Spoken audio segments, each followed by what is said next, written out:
할렐루야. 사랑하는 성도 여러분들께 주님께서 주시는 은총과 평화가 넘치시기를 주님의 이름으로 축원합니다. 오늘 예수님은 죽음이 기다리고 있는 예루살렘 성으로 죽을 것을 각오하시고 행진하셨습니다. 그만한 죽음을 무릅쓰고라도 하여야 되실 사명이 있으셨기 때문에 그렇습니다. 그렇다 할지라도 그 길이 너무 힘드셨습니다. 그래서 주님께서는 겟셋마네 동산 감람산에 오르셔서 그곳에서 하나님 아버지를 의지해서 간절하게 기도하셨습니다. 그때 하나님께서 천사를 보내주셔서 우리 주님을 도와주셨다, 성경은 기록하고 있습니다. 고정희 시인은 상한 영혼을 위하여 라고 하는 시에서 이렇게 노래합니다. 캄캄한 밤이라도 하늘 아래선 마주잡을 손 하나 오거니, 이렇게 희망을 노래했습니다. 여러분 잊지 마십시오. 믿는 사람들에게는 항상 언제 어디서든지 나와 함께 하시는 임마누엘 하나님이 계시다고 하는 것을 우리는 꼭 기억해야 될 것입니다. 이 임마누엘 하나님이 사랑하는 성도 여러분들 심령과 가정과 이 교회에 항상 영원토록 함께 하시기를 주님의 이름으로 축원합니다. 오늘 제가 드리는 이 본문에 근거한 메시지를 한 문장으로 말씀을 드린다고 하면은, 세상에 쫄지 말고 항상 임마누엘 하나님만 붙잡고 승리하세요 라고 한 문장으로 말씀을 드릴 수 있습니다. 오늘 본문 말씀, 특별히 신약 성경은 여러분들이 그 본문 말씀 배경을 잘 아시죠? 이 구약 성경 이사야 8장의 오늘 본문 말씀은 솔로몬이 죽은 뒤에 이스라엘이 두 쪽으로 갈라졌습니다. 갈라진 후에 남유다 악한 왕 아하스 시대, 남북으로 갈라진 200년 지난 시점에 일어난 일입니다. 여러분, 북이스라엘 위쪽 2시 방향에 아람이라고 하는 나라가 있습니다. 여러분 성경에서 나만 장군, 문둥병 걸린 나만 장군으로 잘 알고 있죠. 그 나라, 아람 나라 저 위에 한 400km 위 정도의 아시리아라고 하는 나라가 그 세력을 점점 확장하더니 이제 마침내 지중해 쪽, 이쪽 이스라엘 쪽 남쪽으로 그 침략 전쟁을 벌이기 시작했습니다. 그러니까 거기하고 얼마 거리가 멀지 않은 이 아람과 북이스라엘이 큰일 났어요. 그래서 서로 동맹을 맺었어요. 동맹을 맺고 저들을 아시리아를 대적하려고 했는데 자기들 힘만 갖고 안 되겠어요. 그래서 남쪽에 있는 유다 아하스 왕, 이 유다 나라에 너희들 우리하고 같이 동맹을 맺고 손잡자라고 요구했습니다. 그러나 가만히 이해득실을 따져보니까 아하스 왕이 여기 붙어봐야 별로 재미가 없겠어요. 그래서 아하스 왕은 저 강대국 아시리아와 조공을 들이면서 군신 관계를 맺는 것이 훨씬 좋겠어요. 그래서 아람과 북이스라엘의 동맹 요구에 노 했습니다. 아람과 북이스라엘 입장에서는 큰일 났어요. 그래서 우리가 전쟁 나갈 때 뒤에서 치면은 안 되잖아요. 배후의 후환을 없애기 위해서 남유다를 공격했습니다. 그러자 갑작스럽게 침략을 받은 이 아하스 왕은 벌벌벌 떨기 시작했습니다. 큰일 났어요. 온 백성이 떨었습니다. 그랬을 때 하나님께서 먼저 이사야 선지자를 보내주셨어요. 그래서 너희들 무서워하지 말라, 떨지 마라 라고 하면서 그들에게 하나님 말씀을 의지할 것을 경고를 보냈지만은 그들은 아하스 왕은 그럴 만한 믿음도 없었고 이 악한 왕은 이사야의 말씀을 신뢰하지도 않았습니다. 그것이 앞에 이사야 7장의 1차 경고가 나옵니다. 여러분, 사람들은 큰 힘과 권력 앞에서 종종 자기의 믿음과 그리고 자기의 양심을 헌신짝처럼 내버리는 경우가 많습니다. 그래서 하나님께서는 오늘 본문에 다시 이사야를 재차, 이번에는 먼저는 옐로 카드였다면 이번에는 레드 카드예요. 2차 경고의 말씀을 주시는 것이 오늘 본문의 말씀입니다. 6절 말씀 보면 이 백성들이 천천히 흐르는 실로암 물, 이것은 하나님의 은혜를 상징해요. 하나님의 은혜를 버리고 르신, 여기는 아람 왕이에요. 르신과 르말리아, 이것은 북이스라엘 왕의 아들의 이름이에요. 그러니까 뭐 왕의 아들 왕자가 장군으로 나왔던 것 같아요.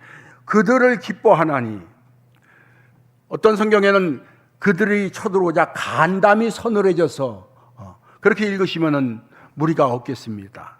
간담이 서늘해서 그들이 혼비백산해.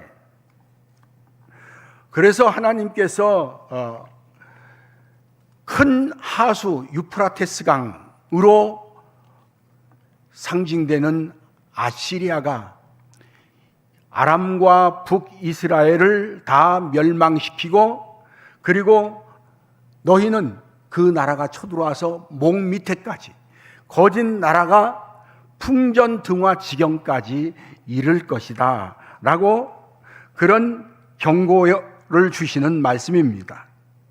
여러분, 오늘 여기 나오는 너희들이 실로아 물을, 천천히 흐르는 실로아 물을 버리고, 이 실로아는 예루살렘 성을 나오면은 골짜기를 지나서 감람산에 갑니다. 그 골짜기 위쪽에 한 높이 해발 500m 정도 되는 곳에서 흐르는 기온샘에서 발원해서 이 물이 흘러서 예루살렘 성을 지나서 밑으로 내려가는 물입니다. 이 물은 아주 미미합니다. 졸졸졸졸 흐르는 그런 물이었습니다.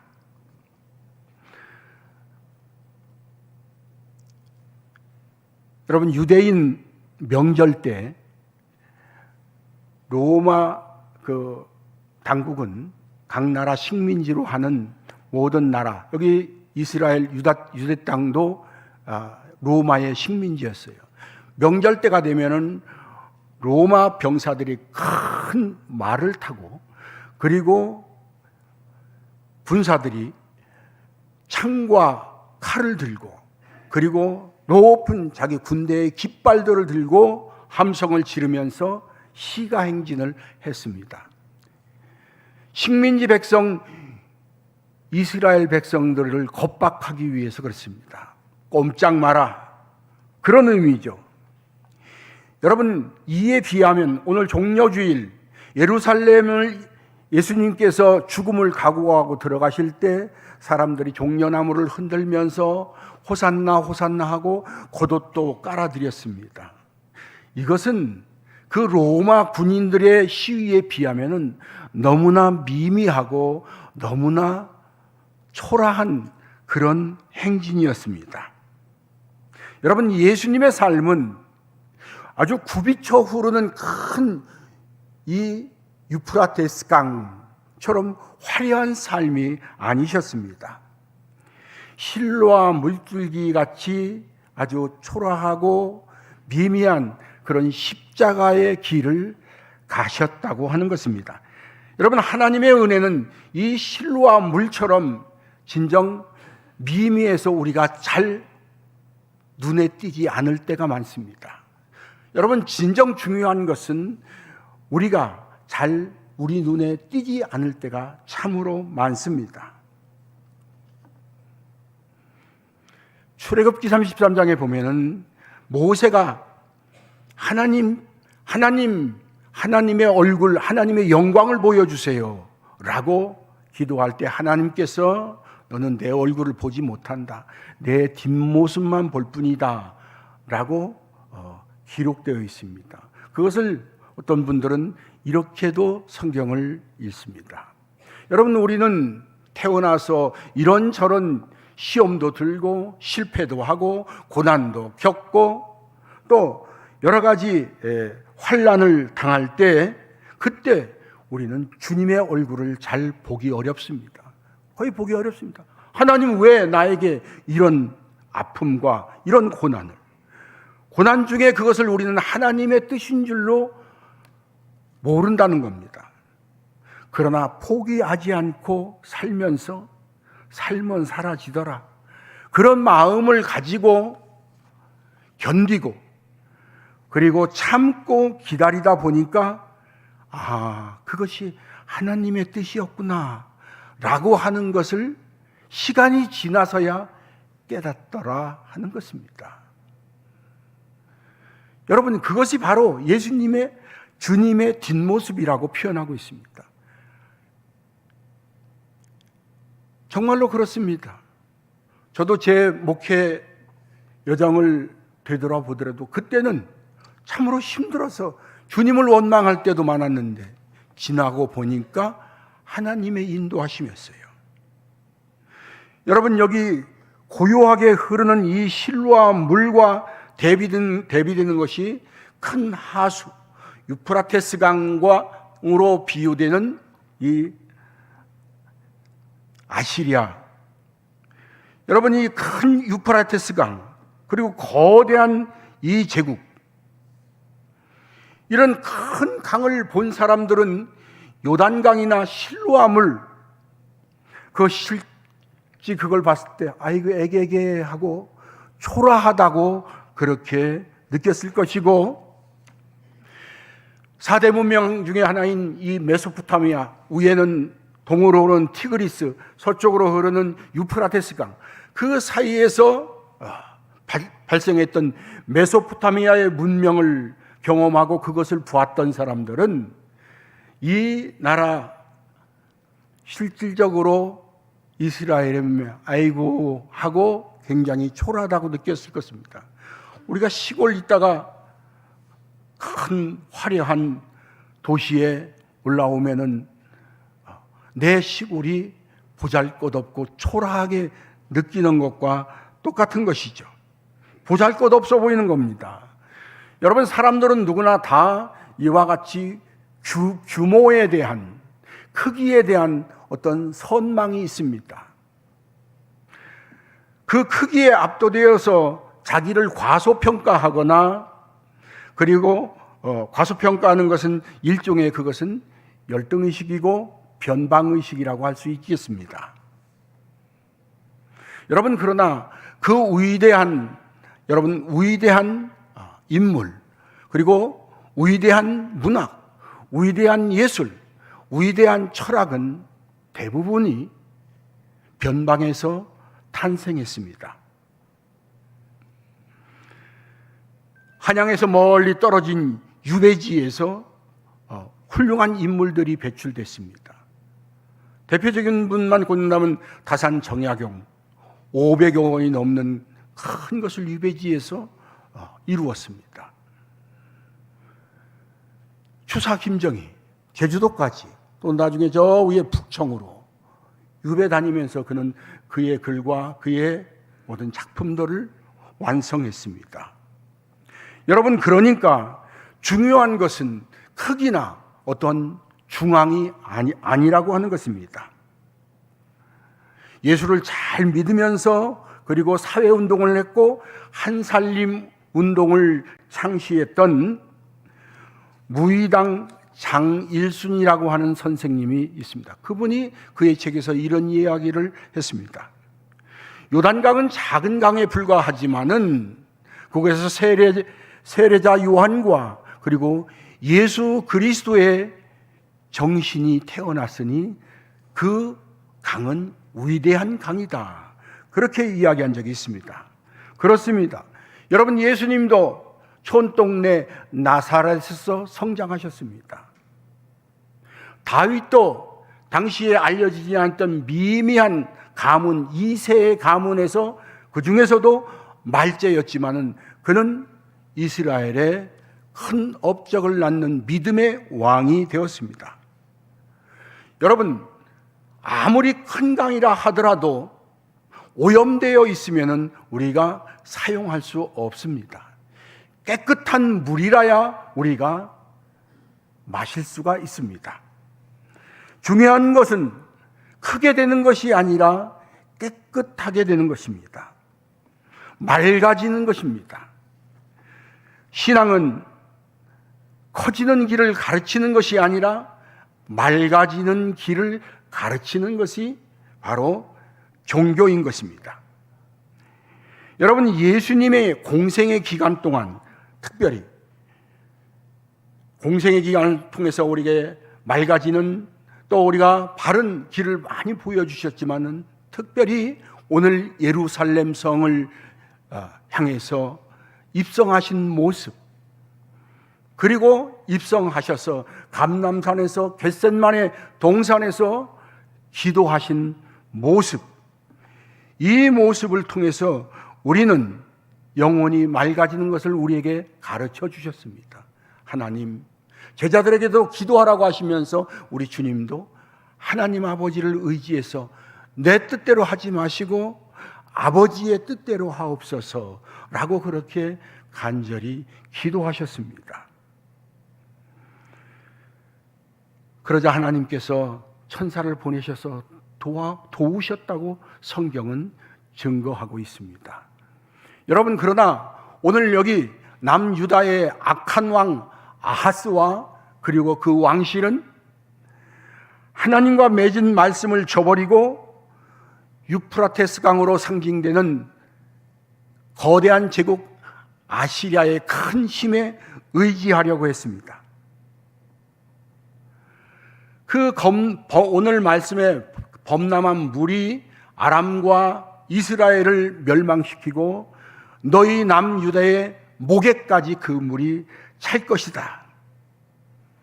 그렇게 하나님께서 선지자를 통해서 경고하셨어요. 여러분, 그러면 아이고 이제 끝났구나, 절망입니까? 아니에요. 하나님께서는 이사야 선지자를 통해서 그 가운데 절망 속에서도 하나님은 희망을 그 가운데 숨겨두셨어요. 여러분, 그 말씀이 오늘 8절에 있습니다. 8절 한번 같이 읽겠습니다. 8절 말씀, 흘러 유다에 들어와서 가득하여 목에까지 미치리라. 임마누엘이여, 그가 펴는 날개가 내 땅에 가득하리라 하셨느니라. 그 임마누엘이여 앞에 그러나를 넣어서 읽으면은 이해하는데 훨씬 쉽겠습니다. 목에까지 찼지만, 이제는 죽었다고 생각되지만은, 이제 끝이라고 생각되지만 아니다. 내가 주님의 날개 아래 피하면 임마누엘, 나와 함께 하시는 하나님이 날개를 널리 펴서 내 땅을 편만하게 넓게 펴서 내 땅을 보호하리라. 그렇게 말씀하셨습니다. 이런 은혜가 일평생 여러분들 삶과 가정과 이 교회에 임마누엘의 은혜가 함께 하시기를 주님의 이름으로 축원합니다. 우리는 죽을 것 같지만은, 그래서 때로는 하나님이 원망스럽지만은 하나님은 한 번도 나를 배반하지 않으셨습니다. 제 개인적인 일평생 목회 과정을 되돌아보더라도 하나님은 한 번도 저를 실망시키지 않으셨습니다.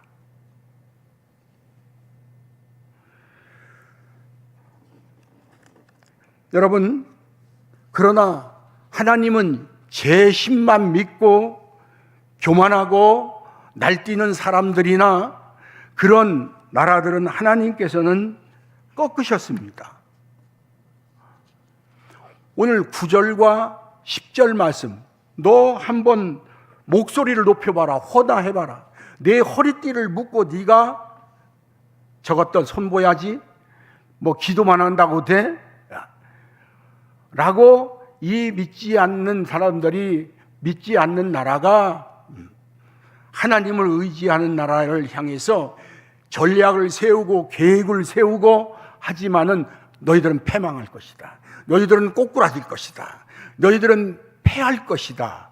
라고 9절, 10절 계속해서 이야기하고 있습니다. 그러나 여러분, 왜요? 내가 강해서가 아닙니다. 10절 말씀에 다시 이 임마누엘을 풀어서 우리에게 말씀하고 있습니다. 10절 끝에 끝내 시행되지 못하리라. 이는 어떻게 해요? 하나님이 우리와 함께 계심이라.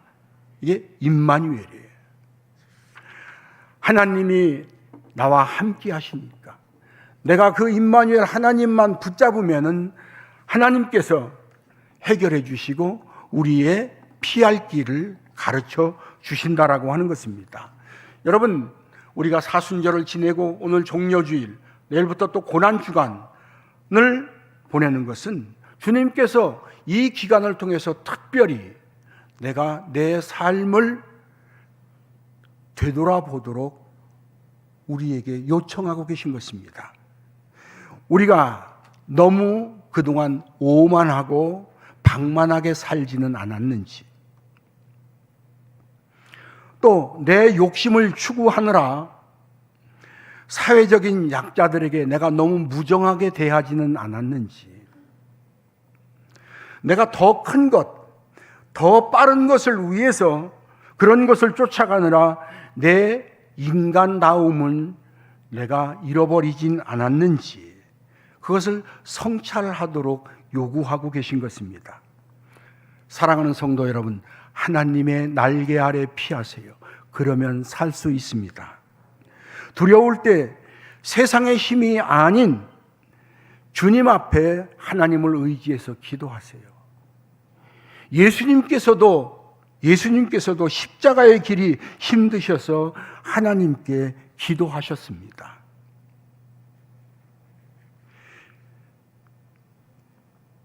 (1892년에) 태어나서 1968년에 77세로 죽은 솔맨이라고 하는 무명 화가가 시카고에서 태어났습니다.